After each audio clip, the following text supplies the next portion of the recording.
where we today's class. Okay.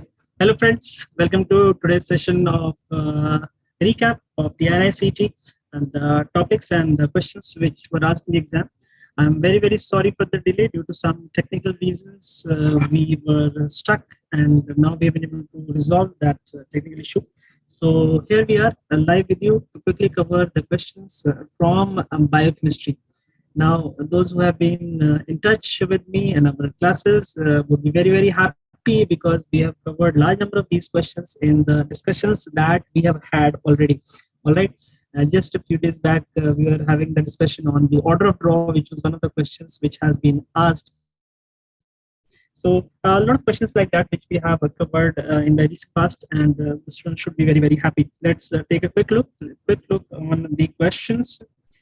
Starting with question number 1, which amino acid is not used for synthesis of hormones? Now, just to note that we have this recall that we are doing here. Because of this reason, some of the options may not match, right? So if you can drop us a message in our WhatsApp or Telegram or in the chat, then when we bring out the final key, we can make those corrections for you. All right. Okay, so let's go. Which amino acid is not used for synthesis of hormones? Your options are tyrosine, phenylalanine, tryptophan, and glycine. Now, I'm sure all of you know that tyrosine can be used for the synthesis of the thyroxine hormones and even the catecholamines, the dopamine, norepinephrine, epinephrine. Coming to phenylalanine, phenylalanine itself gives rise to tyrosine, and therefore it is directly related to the synthesis of the hormones. And the tryptophan gives rise to the serotonin, 5-hydroxytryptamine, and the melatonin. These are the two main hormones coming from the tryptophan. Glycine will not give rise to the hormone. Glycine is the simplest amino acid, and it is not involved in the synthesis of the hormones. Okay. So I think that clarifies this. Tyrosine, tryptophan are short for the thyroxine and the catecholamines, and the tryptophan for the serotonin and the melatonin. So our answer should be glycine here. Okay, great. We always cover the special products coming from the different amino acids, and there we always emphasize the thyroxine and the catecholamine from tyrosine and the 5-hydroxytryptamine and melatonin coming from tryptophan. Question number. Okay, next question. In Pompe's disease, what is the enzyme deficiency? Okay, now I'm not very sure about the option, but what you have to remember, the enzyme which is deficient here is a lysosomal enzyme. Okay, it is called acid maltase. It is acting on both alpha-1,4 linkage and alpha-1,6 linkage of the glycogen. So it is the alpha-1,4 and alpha-1,6 glucosidase. So it is lysosomal alpha-1,4, alpha-1,6 glucosidase, or you can just call it lysosomal glucosidase. The other name for this is the acid maltase. So depending on what the option was there, you can choose the best possible answer: acid maltase, the lysosomal glucosidase, or the lysosomal 1,4,1,6 glucosidase. Here's some other examples. The muscle glycogen phosphorylase. This is for the glycogen storage disorder type 5, also known as the McArdle's. This is the McArdle's. The glucose 6-phosphatase is for the glycogen storage disorder type 1, also known as the von George's disease. And the beta glucosidase is not related to glycogen storage disorder. Okay. Moving on to next question. This is another name which I commonly highlight when we are doing the classification of the lipids, and there I'm talking about the various types of the glycerophospholipids. So Barth syndrome always gets highlighted. We are always talking about this. So Barth syndrome is associated with cardioskeletal myopathy, deficiency of which of the structural components of mitochondrial membrane is associated with this order. So your options are cardiolipin, lysolecithin, plasmalogen, and lecithin. Please note that cardiolipin is the one which is present in the mitochondrial membrane, inner mitochondrial membrane, and when the cardiolipin is not there, it can be associated with aging, various other disorders. Congenetically, it is associated with the Barth syndrome. Cardiolipin present in the inner mitochondrial membrane is the one which is associated with the Barth syndrome. Okay, coming to next question. Liver cannot use ketone bodies due to deficiency of which enzyme? Due to deficiency of which enzyme, right? And here your options are thiophorase, thiolase, thioesterase, thiokinase, right? Okay, so second. Okay. So here you have to know that RBC and liver cannot make use of the ketone bodies. One is RBC and second is the liver. They cannot make use of the ketone bodies. All others can make use of the ketone bodies. The reason for this is the enzyme thiophorase, which is deficient in the liver. In RBC, obviously, you know that there is no mitochondria which can make use of the ketone bodies, right? So thiophorase is also known as succinyl coenzyme A, acetoacetate coenzyme A, or you can say acetoacetyl coenzyme A transferase. Basically, it is transferring the coenzyme A from succinyl coenzyme A to the acetoacetate, making it to acetoacetyl coenzyme A, which can then enter the beta oxidation.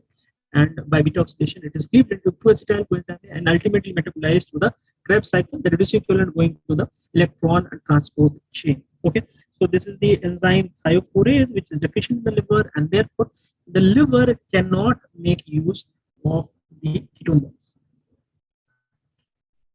We had a clinical case talking about a child with type 1 diabetes mellitus. Okay, and the child is brought to hospital in an unconscious state. On examination of urine, the image, Rotra's image is missing. I'm so sorry. There are two images given. The test tube image showing the purple ring. Okay, so purple ring is there, and it asks which of the tests is shown in the diagram. Okay, so I'm sure all of you will be able to identify the Rotra's test. Okay, so sorry for the missing image. That image is not shown here. We have a purple violet ring at the junction. So how this image is not transferred? Okay, don't worry about the image. In one of the another videos will show the image, or maybe at the end I can quickly open the Rotra's test and how it looks like and show it. Now this is one question where a lot of students were stumped. Xanthurenic aciduria is seen in the deficiency of which vitamin? Okay, so here what you have to remember, in vitamin 6 deficiency, vitamin B6 deficiency, along with the specific anemia, that is the sideroblastic anemia, and along with peripheral neuropathy, you also see the xanthurenic aciduria. This is one of the important features in the vitamin B6 deficiency. Okay, so please remember xanthurenic aciduria with oxaluria is an important feature of vitamin B6 deficiency. Okay. Moving on to next question, which of the following is not true about collagen? Your options are: it is a fibrillar protein, vitamin C and copper are needed for adequate cross-linking, most abundant amino acid is phenylalanine, and hydroxyproline and proline are found. Okay, so you know hydroxyproline and proline, hydroxylysine and lysine are found. It is a fibrillar protein, particularly the type 1, 2, 3, and 5. And I will always tell you that if it is not mentioned which type of collagen are we talking about, then we are always talking about collagen type 1, because collagen type 1 is the most abundant collagen in our body, right? So collagen type 1 is definitely a fibrillar protein, and vitamin C and copper are required for cross-linking. When you talk about the most abundant amino acid, then the answer has to be glycine. If you remember the composition of the collagen, it has to be glycine XY.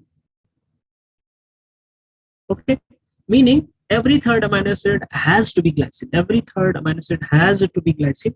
Therefore, instead of phenylalanine, here the name glycine should have been there. Therefore, this statement is wrong. Okay. This statement is wrong. Always remember, if nothing else is mentioned, only collagen is written, then you're always talking about the collagen type 1. Why? Because it is the most abundant collagen in our body. Okay, we had one question talking about DNA sequence and how you can convert it into the RNA sequence. So I've written a random sequence, and then we'll try to see how it can be converted to RNA sequence. Two things you have to remember here. One, the term template strand was used in the question. This is what we got from you, that the term the template strand term is mentioned in the question, and after that a sequence is provided. Okay, so I'll just draw a quick diagram here. I'm using different colors, and then I'll show one more. Okay, the first two indicate the DNA. Okay, the first two indicate the DNA. Okay, let's say the lower strand is running from 5' to 3' end. In that case, you know that the second strand would have the anti-parallel arrangement, and it would be 5' to 3' like this. Okay, now if the lower strand is used to transcribe the RNA, then again the RNA will have the opposite arrangement. Okay, the strand which is used to transcribe the RNA, this is called the template strand. Okay, this is called the template strand. Template strand will have the complementary sequence to the RNA. The second strand, if you compare the sequence to RNA, they will have the similar sequence. The second strand is known as the coding strand. Sometimes it is also called the sense strand. So these are the terms that you have to remember. When we say coding strand, then we are talking about the DNA strand which is having same sequence as the RNA. But when you say the template strand, we are talking about the anti-parallel strand. So two things what you have to notice. See, the sequence will always be given in 5' to 3' direction. Any nucleic acid is always read from 5' to 3' direction. Second, when you read the options, they are also provided in 5' to 3' direction. Okay, but the problem is, if the DNA is running from the 5' to 3' direction, then the RNA runs in the opposite direction. Okay, so because of this reason, if you are trying to write the sequences also in the 5' to 3' direction, in that case you have to be very, very careful. Why? Because what is 5' will become 3' on the RNA. What is 3' will become 5' on the RNA, right? When you're writing the sequence, it will go like this when you read it. Second part, in the RNA, wherever the T is supposed to be there, you are going to get the U. Uracil is there in the RNA, thymine is there in the DNA. Keeping this point in mind, what you have to know, that because we are reading it from 5' end, we have to read the sequence of the DNA from the 3' end. So you have to read it like this when you are reading the answer, and you have to write the complementary basis. This means in place of C, you will write A, sorry, T, G and C will pair, but this is the 5' end. This is the 5' end. So instead of C, it will be G. In front of T, it will be A. Instead, in front of T, it will be A. And like that, you have to write the sequence. So just by looking at the first 4 nucleotides, you should be able to make out the answer. AGAU, no. UCAU, no. CCAU, no. GGAA, yes. This is the correct answer.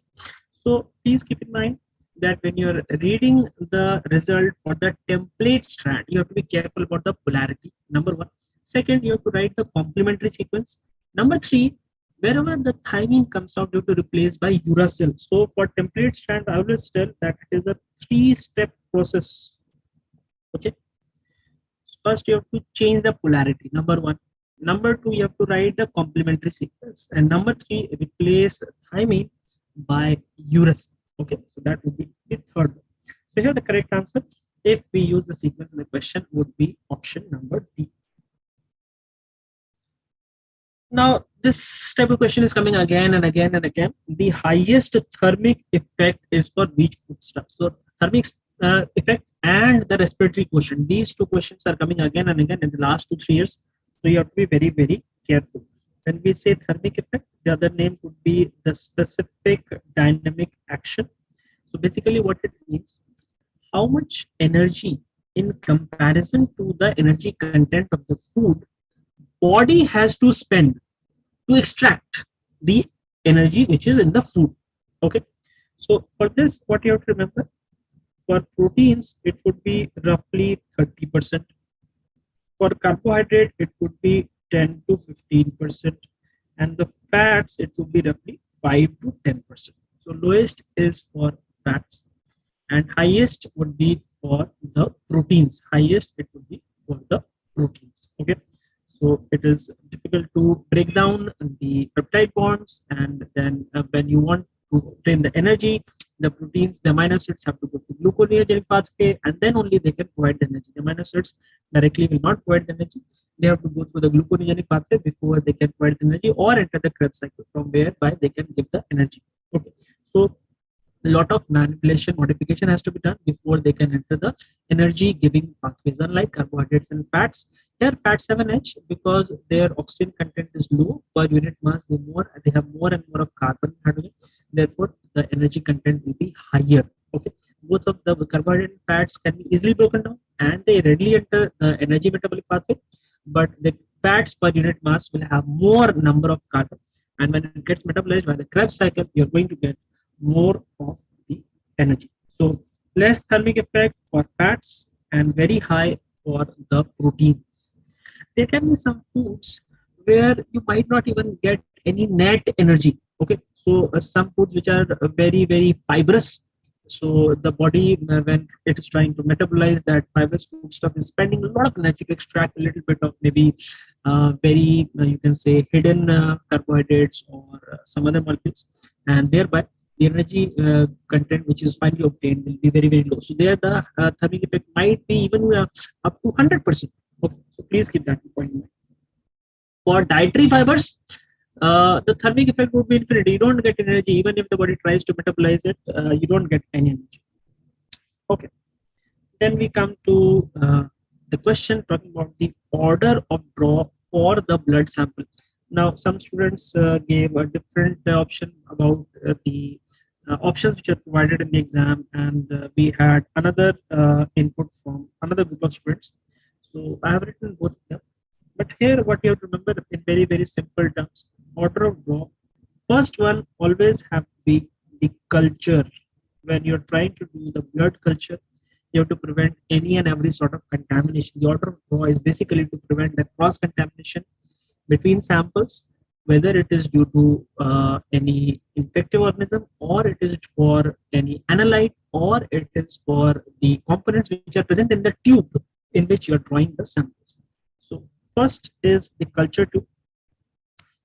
Different colored culture tubes can be there.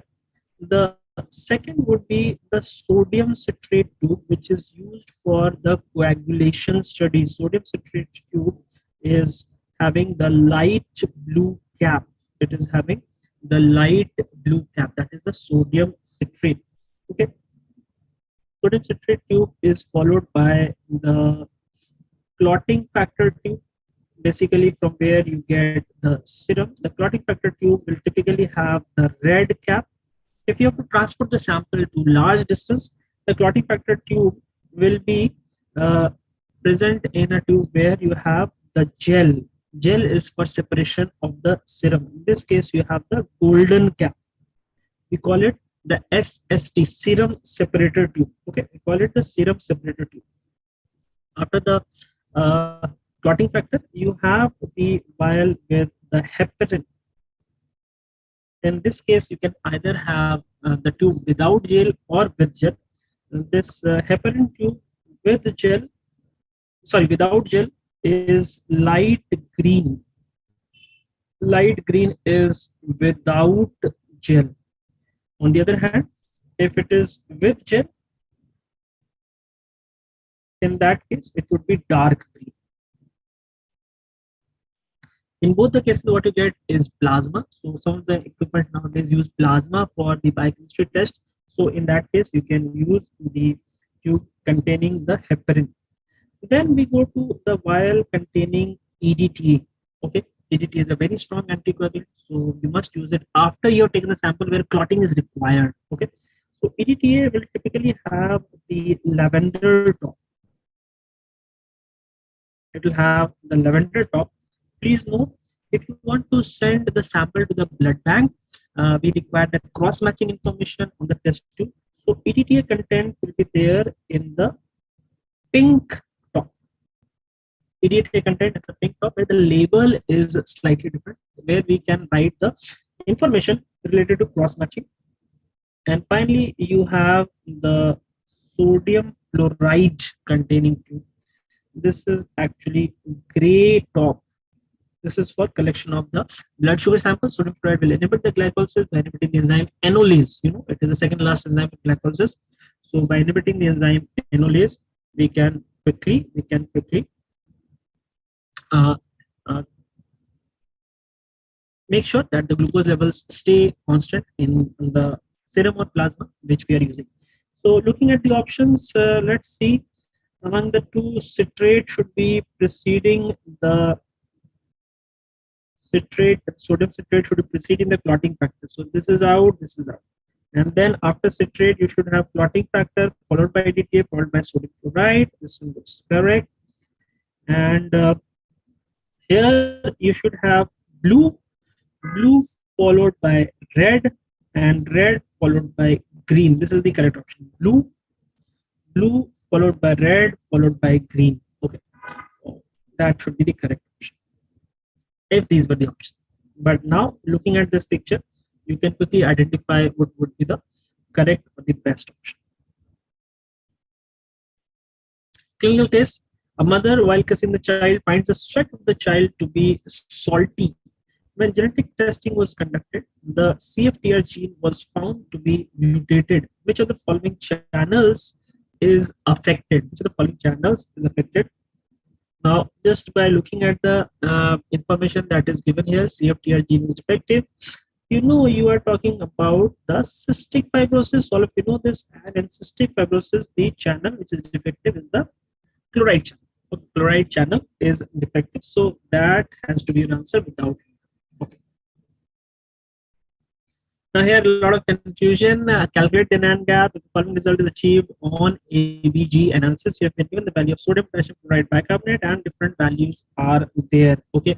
So normally most of the books and guides would say that just write sodium minus chloride plus bicarbonate. Okay. But I would just say that in that case, they would not like to give the value of potassium. Okay. So if your options come out using both sodium alone and sodium plus potassium, probably see this is up in the air. I don't know what the examiners would have expected, whether they wanted to add potassium or not. But most of the books and the medicine faculty would say that we have to write sodium minus chloride plus bicarbonate. So one thought is that they've given potassium, so use it. But and if it is there, the options also. But on the other hand, medicine faculty would say no, there's no need to use the potassium. Just use the sodium minus chloride plus bicarbonate. So this conflict would still be there. I personally would go with sodium minus chloride and bicarbonate. So in that case, it will be 145 minus 90 plus 20. That should be 145 minus 110 should be 35. I would mark 35, but I would not be surprised if some of you marked as 39. I accept that confusion dilemma is still there. That's best case scenario. You can take a call, and accordingly, we can look at the answer. Okay. I don't think anyone can confirm which will be the right answer except for the examiners who prepared the key in this case. Okay. Question coming on: drug action study to be performed in individuals with high fat diet. Okay. How much fat should be present in each meal of the subjects before you can call it the high fat diet? Now your options are 5 to 10%, 10 to 15%, 20 to 30%, more than 35%. This is very, very interesting because a lot of people are telling a lot of different information. Some of them would say that, okay, normal diet has to have about 5 to 10% of fat. Some would say about 10 to 20% of fat. Anything beyond that would be high fat diet. But when you come to describing the balanced diet, and the question is being asked in our country, you have to look at the guidelines which are prevalent in our country. and our guidelines are generally matching with most of the international guidelines. So I'll just show you the you can say recommendation for balanced diet in our country, which has been provided by the National Institute of Nutrition, which is an ICMR institute in Hyderabad, I think.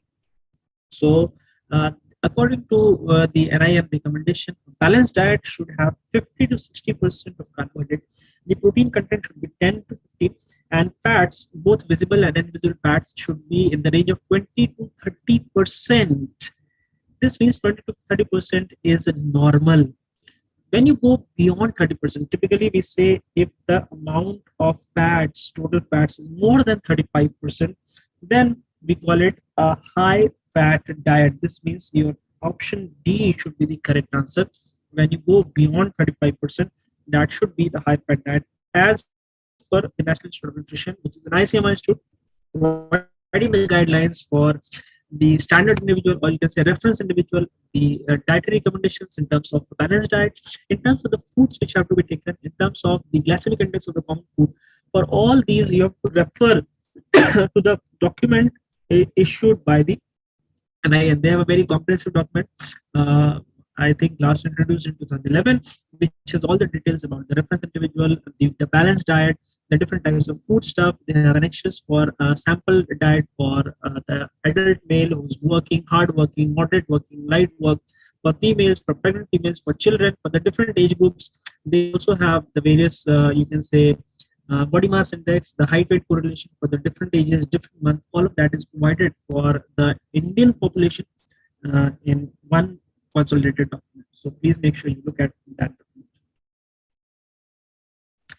Now we have another question on the acid-base homeostasis. This talks about severe vomiting leads to. Now you can see here multiple choice question is there, and here first of all, severe vomiting, what it causes? It causes the metabolic alkalosis. All of you know, it causes the metabolic alkalosis. Uh, in the composition of, okay, along with that, we also have the hypochloremia and the hypokalemia. The hypokalemia is basically compensatory. Compensatory in the sense that the kidney tries to retain more and more of sodium to do activation of the aldosterone axis, and in response it is losing out the H plus and the potassium. Okay, so hypokalemia is a follow-up for the severe vomiting, or rather we can say the acidosis will typically present with the. Okay, so here you have to mark hypokalemia, hypochloremia, and metabolic alkalosis. I think that were the most of the questions which were asked from biochemistry. Some students tried to tell me about some questions which I know have been covered in the different subjects. So I've not taken some questions which have been covered by the subjects. What is the location of the SRY gene? And like that, we had one or two more questions which have been covered in pathology. So I've not taken up those questions. But most of these that we have seen today, we have talked about them in our discussions, particularly the hormones, the Pompe's disease, the Barth syndrome, the ketone bodies, the tests. Okay, I'll just xanthogenic aciduria, even about the collagen, uh, then thermic effects, and the order of draw, about the anion gap, the okay, this one was a new question, and the vomiting. I'll just try to see if we can get a quick look at the Rothras test. Let me see if we have any of the slides where we can take a look at Rothras. Okay, I think this one should have the Rothras. We have the Rothras test somewhere to show you. Uh,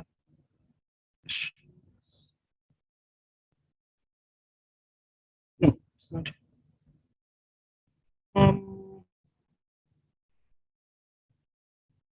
Uh, it's not here, so maybe some other time we can have a quick look at Rothras in one of the others. Okay, this one has. This one has. Just take a look. Here you go. So you can see here. This is the Rothras test. This one is showing the Rothras test, where you can see the purple violet ring. at the junction of the sample with the NH4OH, which we are adding from the top. This one, you know, is the Benedict's test. And here you have the biuret. This was one of the previous questions that I had. I don't know why this image is missing in our final slide. So this is what the Rothras test look like. If this was there in the image, then you have to mark the Rothras as the test. Okay. So that's all for now from my side. Thank you very much for attending, and I'm sure you have had a good exam. We are keeping our fingers crossed, waiting for the result, and I'm sure all of you are going to come out with flying colors. See you, take care, and bye bye.